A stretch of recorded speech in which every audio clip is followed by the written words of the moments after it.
Hey nerds, we are going to do a top 10 list of moments from the Hulu original Interior Chinatown, starting now. Welcome to the Nerd Social. I am Colin. So, we're going to do something a little different with this show since Hulu dropped all 10 episodes last week, and it took me a while to binge all of them. Instead of doing an episode by episode breakdown, I will do a top 10 list of favorite moments from the show. So the synopsis of Interior Chinatown is it follows the story of Willis Wu, a background character trapped in a police procedural trying to find his way into the larger story, and along the way discovering secrets about the strange world he inhabits and his family's buried history. It stars Jimmy O Yang, Chloe Bennet, Lisa Gilroy, Chris Pang, Sima, Annie Chang, and Ronny Chang. My spoiler-free thoughts is that as an Asian man that has spent a lot of time in Chinatown, this was a triumph on what it means to be a Chinese American. The two different worlds, the Chinese music, speaking Mandarin, Cantonese, and the dual identities, especially with the casting of Chloe Bennet, who is biracial. It really brings it all together for me in a really personal way. I've never had this type of representation on screen when I was a teenager. So now we're in a very good renaissance of content that's out there that does have a lot of Asian representation with Crazy Rich Asians, American Born Chinese, Fresh Off the Boat, and also Shang-Chi as well. And then you have stars such as Simu Liu, Chris Pang, Jimmy O Yang, Chloe Bennet. That's really bringing out Asian actors, and also Michelle Yeoh as well, because she won the Oscar for Everything Everywhere All at Once. And also you have Ke Huy Quan as well, who is really broken out in Hollywood. It also does a very good job of tackling the idea of being invisible, and it goes through Willis's evolution from a nobody to a somebody by going through a police procedural, because police procedurals frankly are the ones that are the highest rated shows on network television. You see it all the major networks right now, not just Law and Order, but a ton of other procedurals that are out there, and it's a very good vehicle for anyone to use it to bring out prominence and also notoriety. I really also enjoyed how this story still revolves around family and food. No matter where an Asian person goes, family and food are always at the forefront of their experience. Having it at a Chinese restaurant really helps to ground the story in that premise with the banquet, and also with an authentic feel of being there. So having had those experiences on my own, and also having been to Chinese banquets for the Lunar New Year, it really just brings it all together in a lot of interesting ways for me personally. And the looming threat of gentrification is always there in every Chinatown in the United States. I definitely face it in my time in New York City and also in Boston, of having those experiences. I know that DC I visited, a lot of that has been gutted in a lot of ways. San Francisco has one too, Philly has one too, but gentrification is addressed very prominently in the show. But the performances were great with all the actors, but two actors I really want to highlight. Sima, who is basically the Asian TV dad. He has appeared in a number of shows lately playing the dad, and they should really make a show on how many times he has portrayed this role in mainstream media over the past few years. And also Ronny Chang, who's really come to his own because he was from Malaysia and now he is really prominent on the Daily Show every week. You can see that all of his comedic chops is really put to good use. He's had some Netflix specials, and also he's done stand-up all across the country. So he really has honed in on a lot of his comedic timing, and also the biting commentary that he has. I really do enjoy it in this show. Pretty much half of the highlights are from him, so he really does steal a show in some ways. In terms of rating, I would give Interior Chinatown an 8 out of 10, which is a road trip. The story sometimes can be very hard to follow, and you have to really be able to suspend your senses to figure out what is real and what is not. Definitely very meta, especially the final episode was extremely meta, and in a way fourth wall breaking. Reminded me a little bit of She-Hulk, if people had seen She-Hulk before, and as Willis attempts to solve the mystery of his brother's disappearance. The show giving the feeling of insignificance is definitely borrowed a lot from the Matrix trilogy. You definitely see some of those parallels that are going on between Willis and Neo. Not as fantastical as, say, the Matrix, but in a much more grounded way. So those are spoiler-free thoughts. If you like what we have to say about Interior Chinatown and other content we put out there, please like, share, subscribe for more. We really appreciate your support, and we are growing as a channel. So without further ado, I am going to do my top 10 list. So of course, this list contains spoilers. So please, spoilers ahead. Okay. We start off with number 10. Willis gets a new partner. This is from episode 7. Lana gets a new partner, so they both basically partner up, and the show gets a new theme song. He's already been established here as the main guy in this show called Black and White.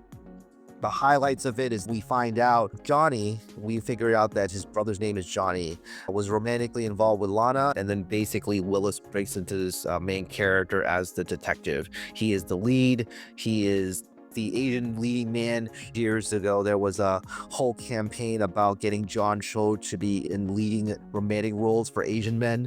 So this is the promise that's being fulfilled. His character becomes the leading man in a police procedural. Number 9, the consequences of him being in this procedural lends itself to more fame and fortune. And this is from episode 8, which is called Ad Guy. So there was a part where Willis becomes the leading figure and defuses a bomb in a nice suit like James Bond style, and he has a nice looking woman by his side and with an exquisite timepiece, and he's selling deodorant and whiskey, and the price of him being famous as a detective then lends itself to all these opportunities and self-branding that comes from it. And it was a good commentary on how consumerism has really taking a hold on a lot of our celebrities and how it really drives us as a society. And he's caught up in it. And he did mention during that time where he paused and thought about, hey, I have a nice condo, a nice suit. This is like the American dream, and I'm really not happy about it, which was really interesting to hear it from his perspective. Number 8 is, this is a part where Carl dresses Fatty down in the most concise way possible about why he's the mean waiter. So there was a nice little scene there. Carl is the busboy of the restaurant. And then there's also 2 gay men who were interested in the apartment that Willis's mother was actually listing out because the upstairs neighbor had died at that point. This was episode 6. This is the first sign having gay couples come into neighborhoods. It's the first sign of a neighborhood becoming desirable and then also becoming gentrified decades later. We also get to determine that Willis's brother was meaning Lana, and that was the big reveal of the episode there. Number 7, this is for episode 9, is Bad Guy. There's 2 very good scenes in episode 9 where Mike's Forbidden City sauce was coming out into the forefront, and at this time Fatty, who is Ronny Chang's character, was already selling a very hot sauce that was from the restaurant, which is called Chinese suffering sauce. And he was exclaiming that nobody appropriates Chinese culture other than me, which is a really funny tagline, because we do hear a lot about cultural appropriation of Asian culture in media the last few years. We then also see that Uncle Wong, who is the owner of the Golden Palace restaurant, used the mixed race argument on Lana, saying that she doesn't really understand Chinatown, she's only biracial. There's a nice little commentary on how biracial children gets brought up and how they almost have to straddle through 2 different cultures at 2 different times. And it's something that increasingly is going to become more and more of an occurrence, because there's going to be a lot of biracial children out there, not just within certain races, but within the Asian diaspora. There's a lot of different types of cultures. And then you go into your grandparents' generation where you had different cultures. So it's definitely something that really can eat into the identity of an individual. And of course, Chloe Bennet has been very upfront about the fact that she is biracial and that she had to use Bennet to get roles and opportunities because Chloe Wong was not going to get any roles. Wong was actually her father's last name. This is number 6 on my list. This is from episode 4, Kung Fu Guy. And we find out that Willis's older brother, Johnny, was a hero cop, and he played the Bruce Lee Kung Fu Guy. Fatty also becomes very famous as the Angry Waiter. We'll get to the Angry Waiter in a minute. This is number 5. This is from episode 5. And we talked about how there was some meta moments that was happening. This is one of the meta moments where Turner and Green were the protagonists of the black and white show, and then they slowly recede into the background as Willis becomes more and more prominent.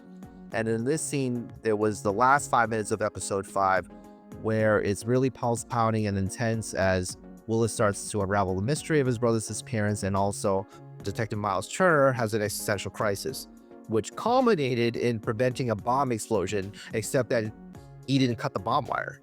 And he realized that he didn't cut the bomb wire while other people were celebrating and cheering for him. He said, I didn't really do anything. And so that was a very interesting moment in the whole show. Number 4, this is from episode 2, Delivery Guy. This is where Willis starts living his dream and trying to figure out how to break through to the police station, because there's this gag where throughout the episode, he couldn't break through. He couldn't get into the police station. Lana was able to get into the police station, but he was not. So there was a lot of deep examination of how he is invisible to a lot of people. And then at the end of the episode, he was able to break through by being the delivery guy. And definitely one of the better episodes of the show overall, because you're able to unravel mystery, but also there's some deep symbolism involved with the idea of being invisible, especially for Asian men in America. Number 3, this was episode 10, where Willis tries to write his own ending. And the highlights here is that they figured out HBWC stood for Hulu Black and White Corporation, which is a very meta thing. And Lana was saying that these were the people that were responsible for Willis being trapped in a box. And this was a scene that was earlier in an episode where Carl was playing the video game Neighborhood Rumble, but then Lana was able to figure out that Neighborhood Rumble was part of the story, and that Johnny indirectly was communicating with Lana through the video game. We also see that during this episode, Willis and Lana had to die in order to have the story end. There was also a very touching speech made by Willis's mom, Willis Wu, who was receiving an award for being a small business woman of the year. And very poignant in discussing about family, individual goals and dreams. It really encapsulates a lot of how Asian children, but also Asian family members feel about being in this country, because it is always the tug of war between being with your family, providing for them, doting to them, but also having all these individual goals and dreams, which sometimes conflict, and sometimes it can make you question your identity. And it is definitely a very deep way of explaining the experience that a lot of people in the Asian American community have when it comes to these dual identities. When we branch out in the world and beyond Chinatown, what is out there for everybody? And sometimes people just stay in Chinatown. Sometimes people branch out and then don't succeed and then go back. And then there's some that really branch out and just completely forget who they are. We then have number 2 on my list is the first episode, where it was part of the trailer, Lana Lee's introduction, and she's on TV. Willis and Fatty was looking at the TV here, and then Carl comes in to ask, who is this person? And basically Willis is just fixated on Lana, and who wouldn't be fixated? And then Ronny Chang's character, Fatty, is saying, who is that? She must be Korean. And then Carl was saying that she's Thai. But then Fatty's, no, she's Korean. You got to know you're Asian. So I thought that was a very funny bit overall. And also, it again speaks to the biracial nature of some of our members in the Asian American community, because they do come from different backgrounds. I've attended a professional conference just 2 years ago, and there's a very wide diversity of Asian voices, but also Asian backgrounds that are out there, not just within the diaspora, but also cross-racial as well. We finished with the number 1 favorite highlight from the show. It definitely was from episode 3, which was the tech guy episode, where he becomes not only the delivery guy, but then the tech guy. But that wasn't actually what stood out to me. What stood out to me was the beginning of the angry waiter, and Fatty had a whole diatribe about orange chicken. She's recommended in a very angry way that what the patrons should order Chinese food that Chinese people would eat, and why should they have ice water? It's bad for your body. We serve free tea. Why don't you drink tea? And I thought that was hilarious. The customer's reaction was that the guy was amazing and that we need to tell our friends about the restaurant. And then that's how Fatty became not just an ordinary individual, but because before then, Fatty did not want to be a waiter. He wanted to be in the background. He wanted to have a simple life. He wanted to smoke his weed, and he left alone. And he also admired the old neighbor that was upstairs. I think Old Fong was his name. And he wanted to be like him, ordinary, no fuss, no muss. But because of this encounter, he then became very famous.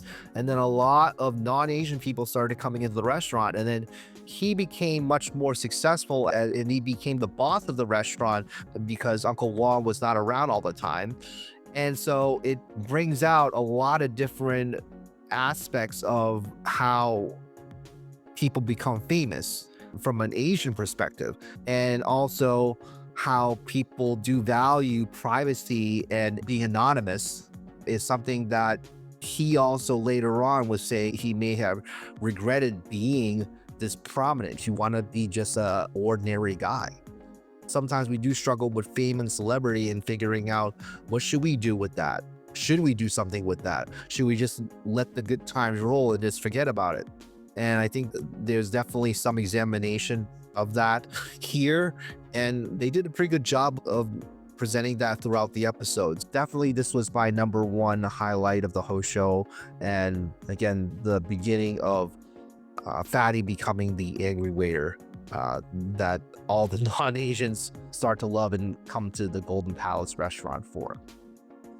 So those are my thoughts of Interior Chinatown. Hopefully there's going to be more of it. We don't know. At the end of the episode, there was a tagline of Lana and Willis being in the lawyer show, a la LA Law. So we'll see what happens if they're going to make another season of it. If you like more content like this, please comment down below. Like, share, subscribe for more. And we will see you in the next video. All right. Take care, everybody.